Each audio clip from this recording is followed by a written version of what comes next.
Ok, pessoal? Primeiramente, bom dia, boa tarde ou boa noite, né? Dependendo da hora que vocês estão assistindo esse vídeo. Segundamente, estamos aqui mais uma vez reunidos, juntos e separados, para continuar as aulas em modo remoto, né? Em modo online. Eu aqui na minha casa, vocês aí na casa de vocês, ou onde vocês estiverem assistindo, né? Onde vocês tiverem internet para poder assistir esse vídeo. Esse vídeo é uma continuação da aula anterior. Pessoal do segundo ano, nesse bimestre nós estamos estudando cinética química. Vimos no vídeo anterior que a cinética química é a parte da química que estuda a taxa de desenvolvimento, ou a rapidez, ou a velocidade de uma reação química. Então existem reações químicas, obviamente, que são mais rápidas, que ocorrem quase que instantaneamente, e existem reações químicas que são mais lentas. Quando a gente fala numa reação química, a gente aprendeu que uma reação consiste em uma transformação de substâncias químicas chamadas reagentes em outras substâncias chamadas produtos. Uma reação química não é você pegar os reagentes, coloca no recipiente, mexe assim, pum, e já virou o produto, não. Existem reações que podem ocorrer em poucos minutos, mas existem reações químicas que podem demorar horas para se processar. Então, nessa continuação, nesse vídeo de hoje, a gente vai começar a estudar quais são os fatores que determinam, que influenciam na velocidade de uma reação. E entender, pelo menos de uma maneira mais simples ou menos complicada, vamos dizer assim, de uma maneira mais resumida, como é que ocorre uma reação química. Ok? Então, para a gente começar a entender como é que ocorre uma reação química, nós vamos ter que considerar a chamada teoria das colisões. É uma teoria que envolve colisões. O que é uma colisão? A colisão, a definição de colisão seria o quê?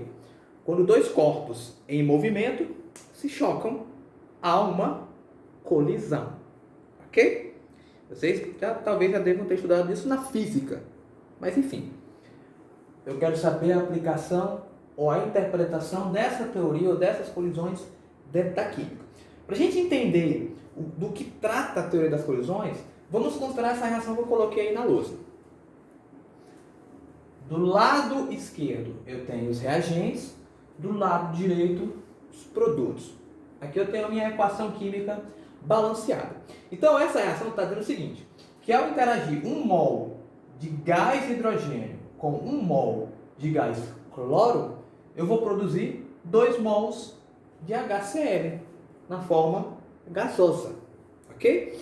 Nós vimos anteriormente que em uma reação química você tem os reagentes e nesses reagentes existem as ligações químicas que unem os seus átomos.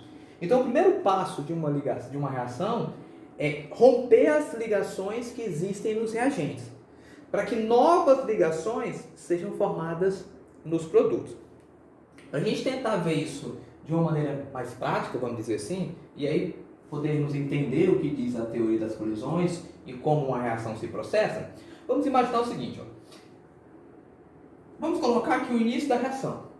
No início da reação eu tenho um recipiente e vou colocar nesse recipiente hidrogênio e cloro. Hidrogênio é representado por H2, então são 2 átomos de hidrogênio, esses 2 átomos estão ligados entre si. Para diferenciar H2 de Cl, eu vou fazer o seguinte, o H eu vou representar com uma bolinha branquinha. Cada hidrogênio vai ser uma bolinha branquinha, ok?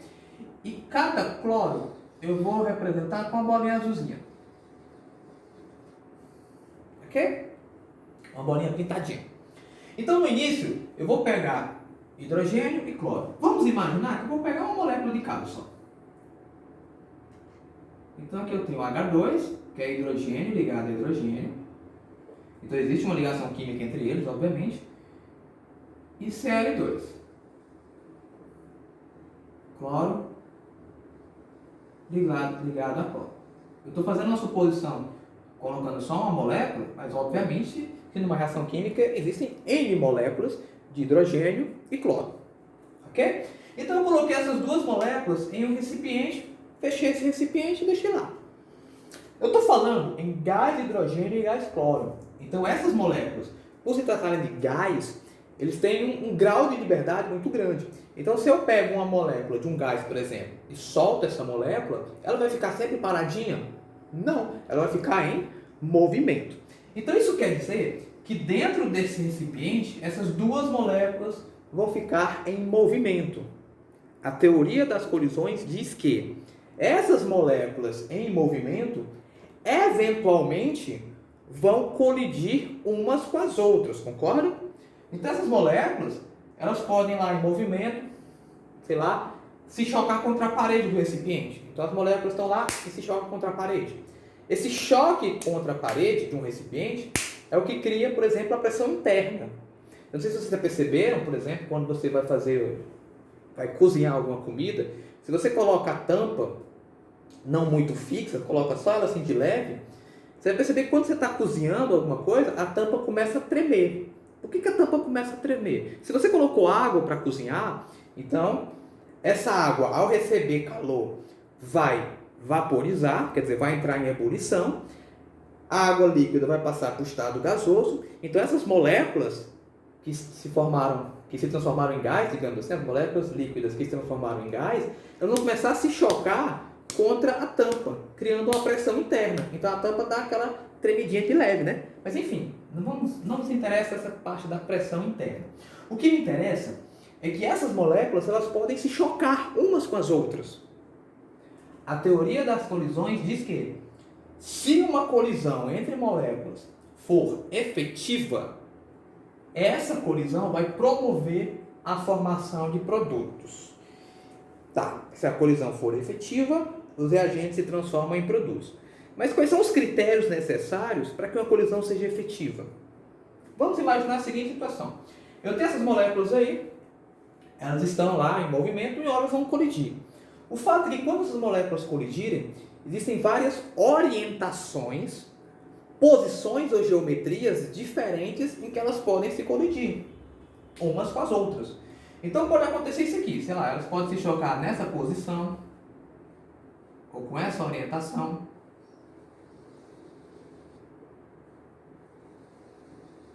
Isso é uma possibilidade. Se chocar aqui, ó, nesse ponto. Elas podem se chocar dessa forma.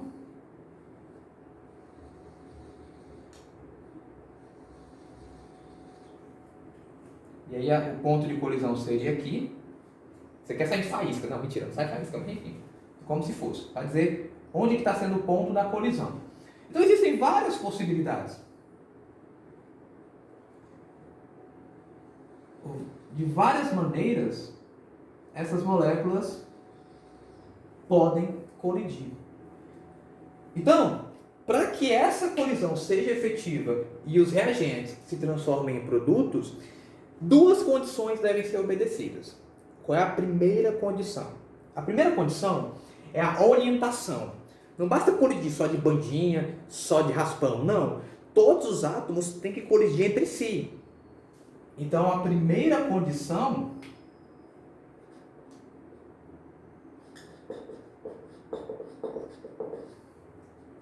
é a orientação. Ou a posição. Eu não gosto de falar de posição porque colidir em posição fica meio esquisito. Então, tem que ser uma orientação favorável. Quer dizer, todos os átomos devem colidir. Então, seria mais ou menos isso aqui, ó. A orientação favorável.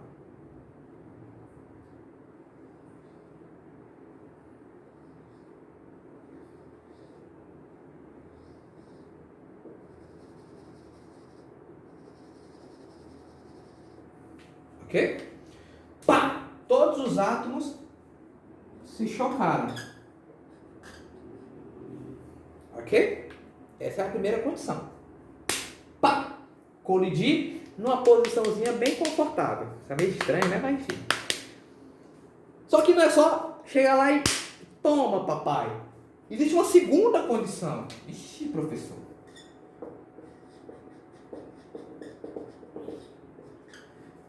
Qual é a segunda condição? Não basta colidir. Tem que ser, ó. Diabo. De com força. Então existe uma energia mínima necessária.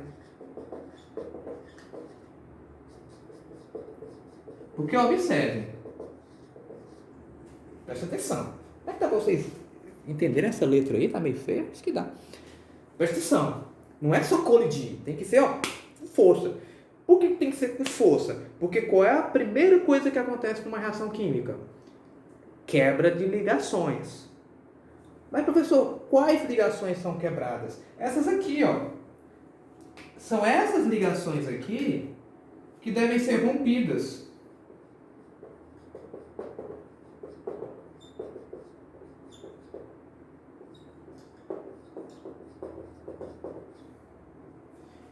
Por quê? Porque na hora que elas colidiram, pá, teve uma mínima de energia, colidiu de com força mesmo. Para valer, vai acontecer isso aqui, ó. Quebrou as ligações.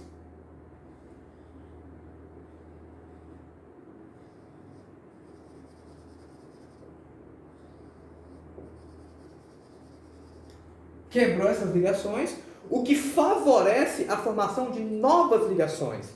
Que novas ligações são essas? Uma aqui em cima, uma aqui embaixo. Ok? Quebrou a ligação, a gente aprende que os átomos não gostam de ficar sozinhos. A gente aprendeu lá no primeiro ano, quando falou em ligações químicas, que os átomos gostam de se ligar uns aos outros. Então, quando um átomo perde uma ligação com outro átomo, ele vai querer formar uma nova ligação, ele não vai querer ficar sozinho.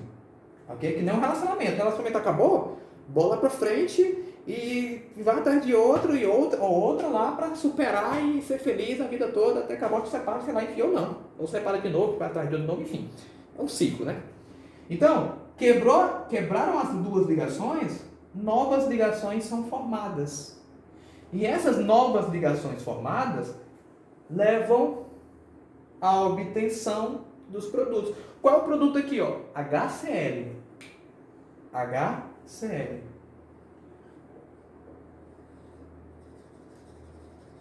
Quantos HCl eu tenho aqui? 1, 2. Tá aqui o 2 aqui, ó. Aqui eu estou considerando só uma molécula. Uma molécula de H2, uma molécula de Cl2 vai produzir 2 moléculas de HCl. E o que faz com que uma reação ela demore muito tempo para acontecer é justamente essas duas condições. Ok? Porque podem existir, sei lá, infinitas colisões a cada segundo. Só que nem todas essas colisões são efetivas. Sei lá, você pode ter uma reação química que a cada segundo apenas 10 ou 15 colisões são efetivas. De milhões, de bilhões de colisões ocorrendo a cada segundo, por exemplo. A gente está falando de unidades microscópicas. Então, o que torna uma reação mais lenta é o fato de que o reagente só se torna produto se essas duas condições forem obedecidas. Obviamente que a gente vai aprender mais à frente que existem maneiras de favorecer o aparecimento de colisões efetivas, de aumentar a efetividade das colisões. Ok? Beleza. Mas aí eu tenho duas condições. A primeira é a orientação e a segunda condição é a energia mínima necessária. E o que quer dizer essa energia mínima necessária, professor? Ora, isso aqui são ligações químicas. Na química, cada ligação tem uma energia, digamos assim, que é o que nós chamamos de energia de ligação. Então eu só posso quebrar essas energias, eu só posso quebrar essas ligações se eu conseguir superar as energias de ligações, se eu conseguir gerar uma energia suficiente para gerar o rompimento dessas ligações. No caso de uma reação química, no caso da teoria das colisões, essa energia mínima necessária para romper as ligações, nós vamos chamar aqui de energia de ativação.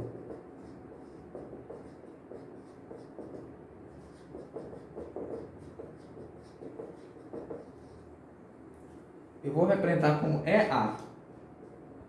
Eu não tenho que escrever toda a vida essas duas palavras, essas três palavras, energia de ativação. Então, a partir de agora, eu vou colocar só EA como energia de ativação. Por definição, a energia de ativação é a energia mínima necessária para que haja a formação de um complexo ativado. Professor, o que diabo é esse complexo ativado? O complexo ativado, ele pode ser entendido como um intermediário da reação. Então é como se a gente dividisse a reação agora em 3 partes. O que é que eu tenho no início? Reagentes. O que é que eu tenho no final? Produtos.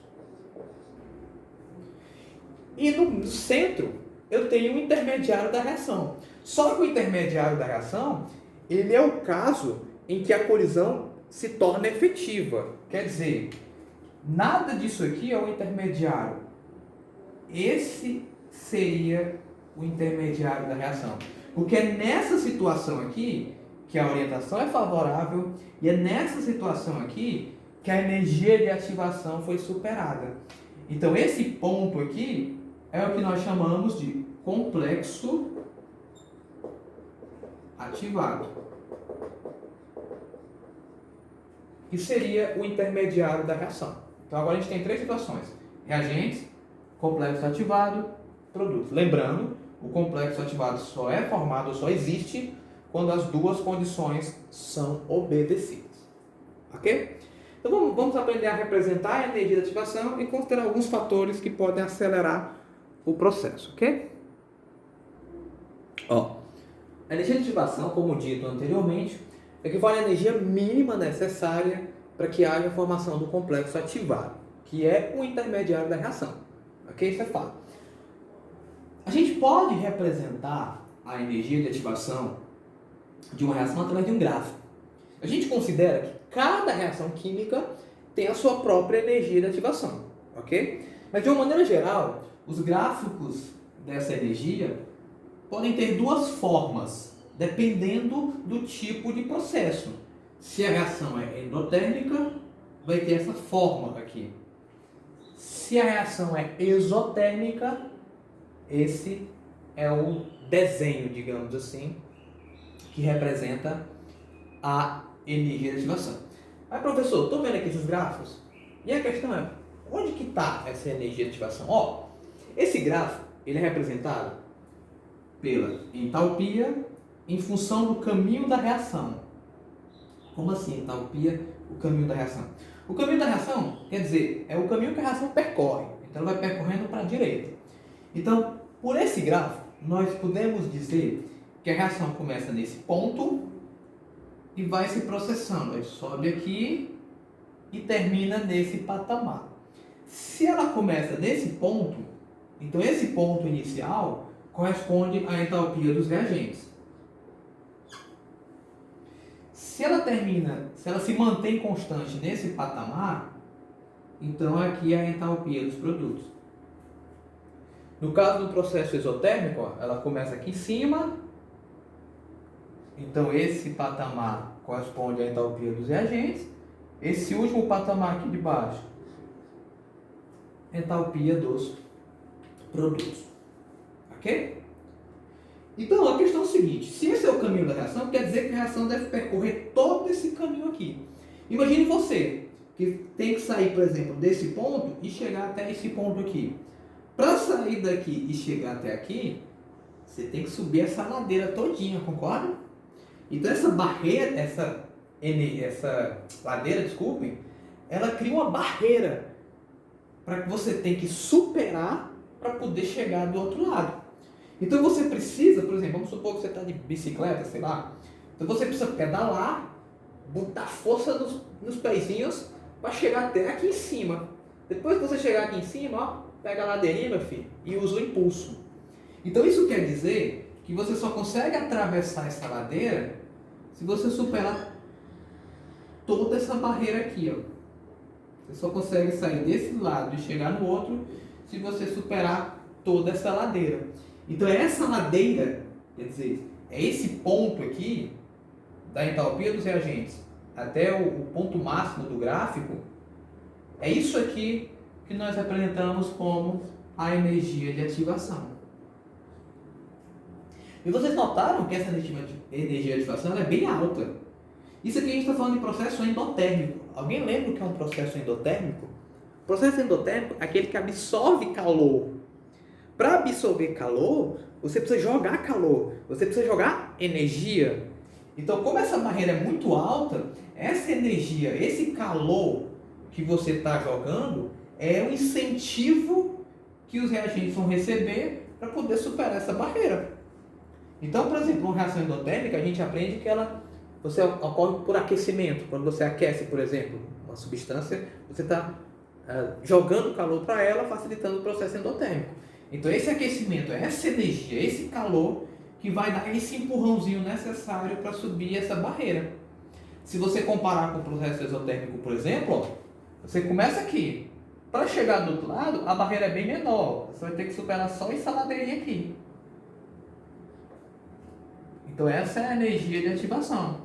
Então como a barreira é menor, você precisa jogar calor aqui? Não. Porque aqui o gasto energético, digamos assim, é bem menor. É bem mais fácil para você superar essa barreira. Ok? E é óbvio que a energia de ativação ela pode influenciar diretamente na velocidade de uma reação. Lembra? Uma reação só ocorre quando há uma colisão efetiva. Para que uma colisão seja efetiva, orientação e você tem que superar a energia de ativação. Então, logo, se a energia de ativação é muito alta, é mais fácil ou é mais difícil superar essa barreira? É mais difícil, concorda? É muito mais difícil atingir essa energia mínima necessária. Então, se é muito mais difícil, na teoria, a reação é mais lenta. Ok? Então, a energia de ativação está diretamente relacionada à velocidade da reação. Quanto maior a energia de ativação, mais lenta será a reação. Porque vai ser mais difícil de superar a barreira. Ixi, professor, mas eu estou vendo aqui que o processo endotérmico ele tem uma barreira muito alta. Então isso quer dizer que reações endotérmicas são naturalmente mais lentas? Sim. É para isso que você tem que gerar o aquecimento, você tem que gerar calor, gerar energia para conseguir superar. Mas mesmo cedendo calor, jogando energia, a reação ainda pode continuar não tão rápida quanto você queria. E aí você me pergunta, professor, existe alguma maneira de uma reação que tem uma energia de ativação muito alta, eu torná-la mais rápida? Sim ou não? Sim. É possível uma reação que tem uma alta energia de ativação, você conseguir transpor essa energia ou superar essa energia mais rapidamente. Para isso, eu vou precisar de substâncias químicas que nós chamamos de catalisadores.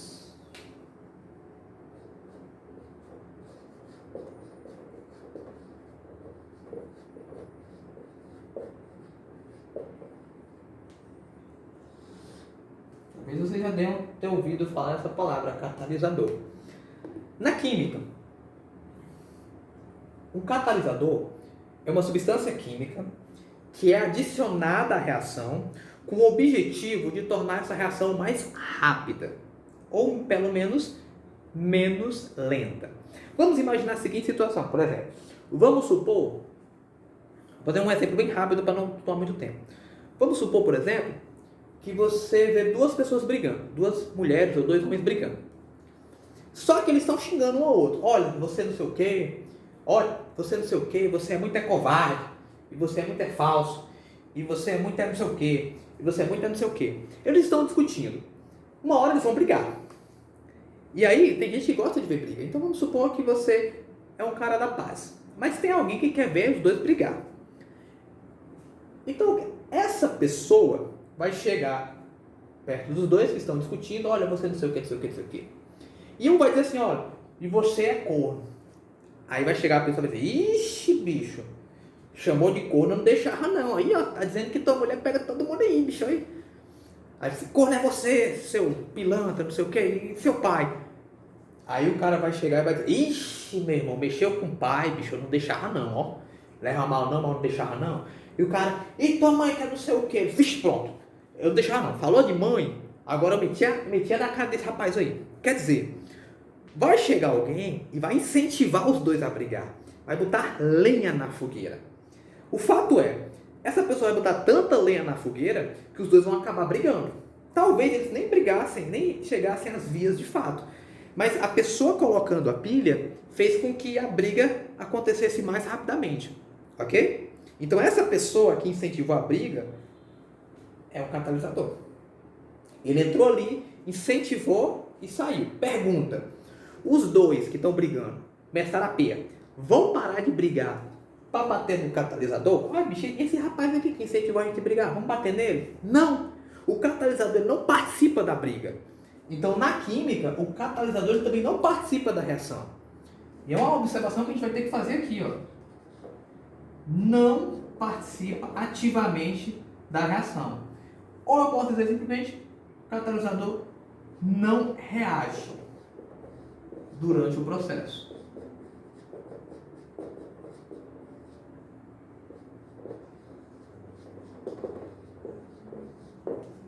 Ah, tá ok, professor. Então ele só incentiva.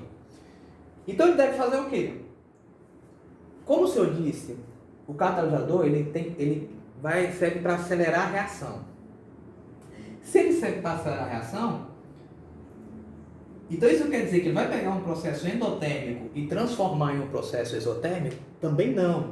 O catalisador ele não altera a termoquímica da reação. Não transforma um processo endotérmico em exotérmico. Ok? Peraí, professor. Mas se ele não reage, se ele não altera a termoquímica, não transforma o processo endotérmico em um processo exotérmico, que tem uma energia de ativação menor, como a gente viu anteriormente. Então o que ele faz? É simples. Ele cria um novo caminho para a reação.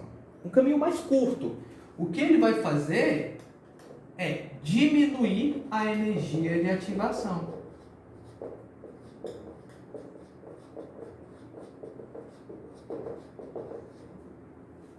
Se ele diminui a energia de ativação, obviamente, ele vai acelerar o processo.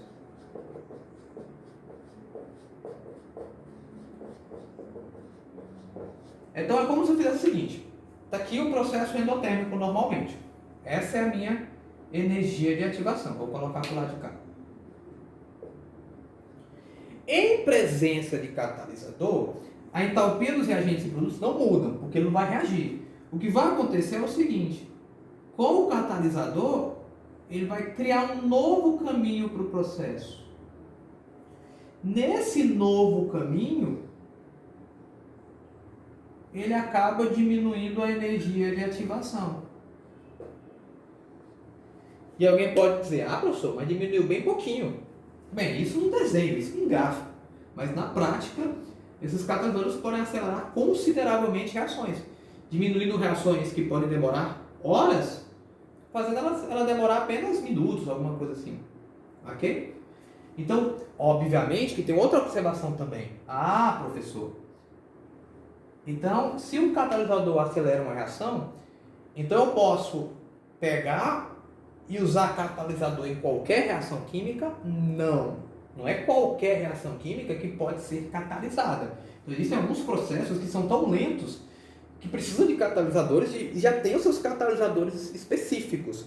E como o catalisador não reage durante o processo, eu coloco o catalisador lá, depois eu retiro, vou dar uma purificadazinha nele e já posso utilizá-lo novamente. Ele não perde massa alguma. Então o catalisador ele pode ser reutilizado novamente, digamos assim. Existe, por exemplo, uma reação orgânica, uma reação de adição orgânica, que a gente chama de hidrogenação catalítica. A hidrogenação, por si só, é muito lenta. Então a gente usa um metal como um catalisador para favorecer esse processo. Então esse é o problema do catalisador, essa é a limitação do catalisador. Não é qualquer reação química que pode ser catalisada. Reações químicas que ocorrem em presença de catalisador geralmente são chamadas de reações de catálise. Então, se você vê essas palavras catálise, catalítica, quer dizer que naquele processo você tem um catalisador. Geralmente, a gente coloca assim, por exemplo, deixa eu dar um exemplo aqui de uma reação com catalisador. Vamos pensar na hidrogenação catalítica mesmo. Sei lá, você tem isso aqui, ó. C2H4 mais H2, produzindo C2H6, por exemplo. Essa reação, ela precisa de um catalisador. E onde é que está o catalisador? Geralmente a gente coloca aqui, ó, por exemplo, o níquel, que é um catalisador dessa reação. Ok? Então, geralmente o catalisador ele é posicionado na equação química aqui, ó, em cima da setinha. Então, esse rapaz aqui é que faz com que o processo seja mais rápido. Mas, professor, se o catalisador não pode ser usado em qualquer reação, então, como é que eu faço para tornar uma reação mais rápida, por exemplo?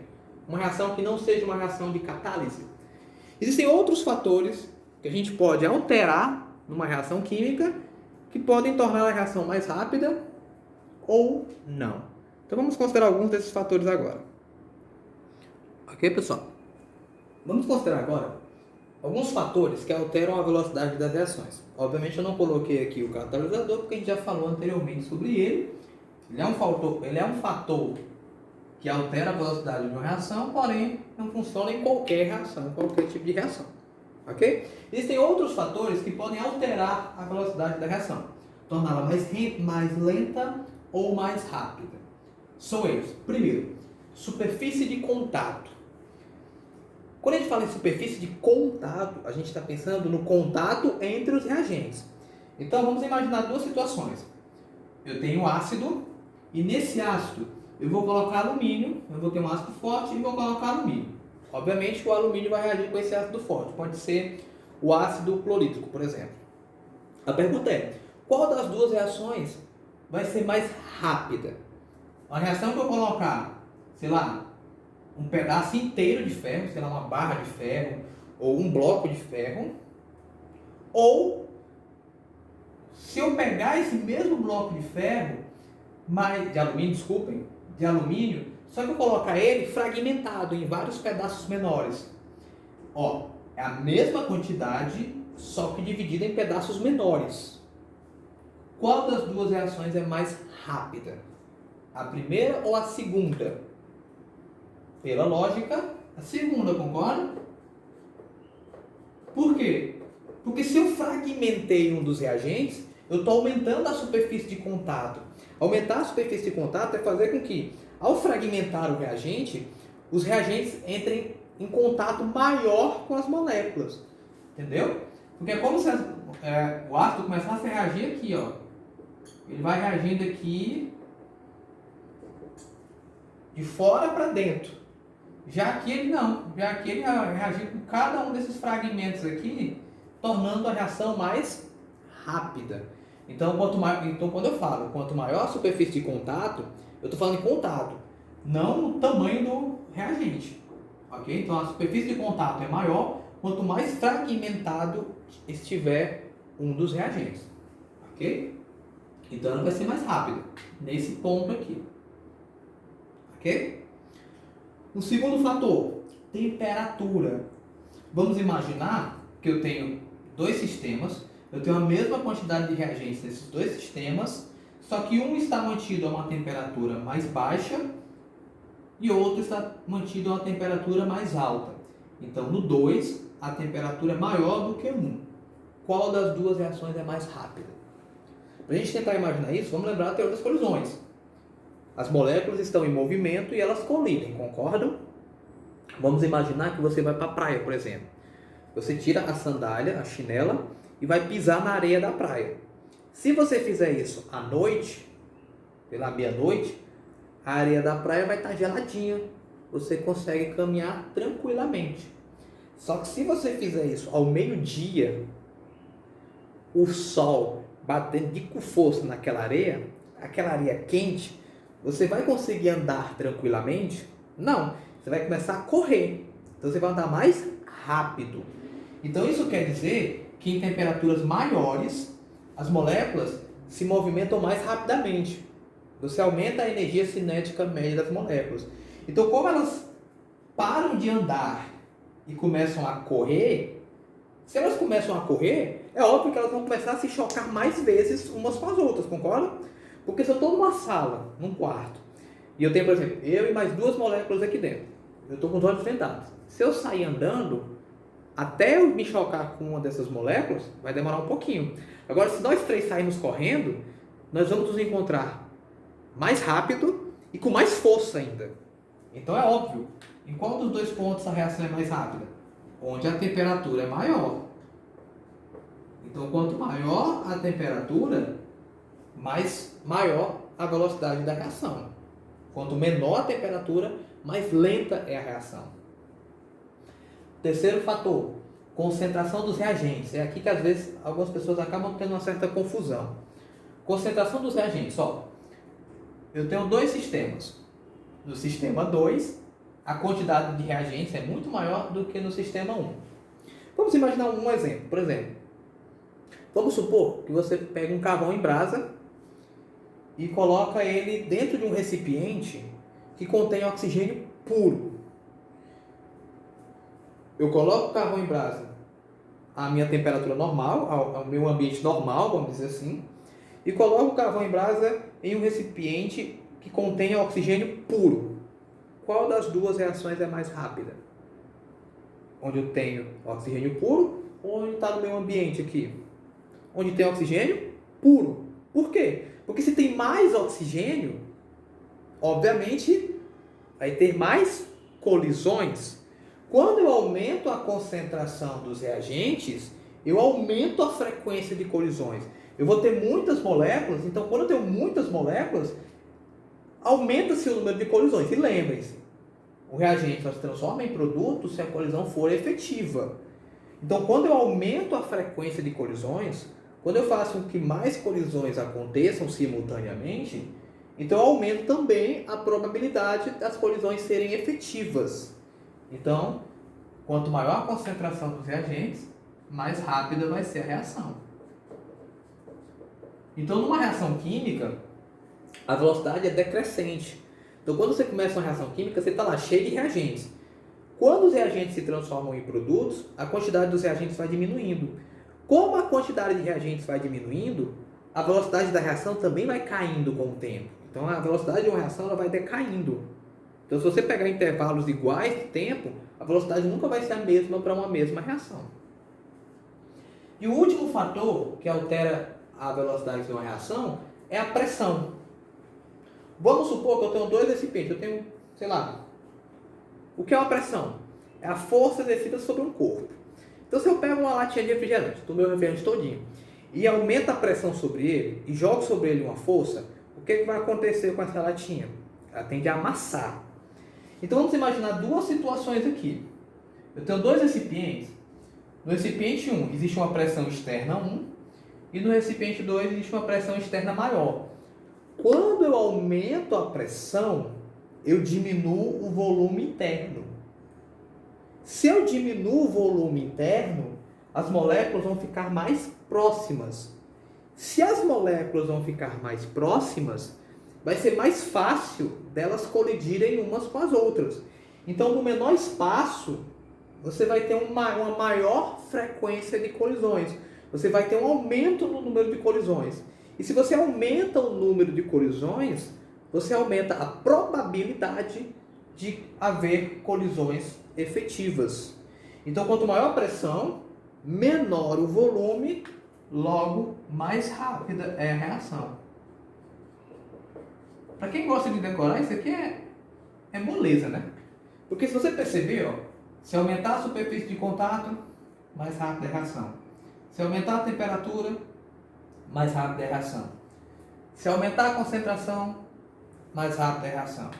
Se aumentar a pressão, mais rápida é a reação. E se for no inverso, a reação vai ser mais lenta. Ok? No inverso de cada uma dessas situações. Ok? Então, por hoje é só isso aqui mesmo que eu preciso repassar para vocês em relação à cinética química. Eu espero que tenha ficado claro. Infelizmente, com esse sistema de aulas online, não dá para olhar na cara de vocês e tirar dúvidas agora, nesse momento. Mas, quando vocês assistirem o vídeo, se tiverem alguma dúvida, é só mandar lá a perguntinha lá no WhatsApp que eu respondo para vocês no dia do nosso plantão. Ok? Passei o conteúdo, vou passar também uma atividade, vocês fazem as atividadezinhas valendo a notinha. E até a próxima aula, se cuidem e, sei lá, um dia a gente se reencontra novamente, né? Se Deus quiser. Até a próxima aula, pessoal.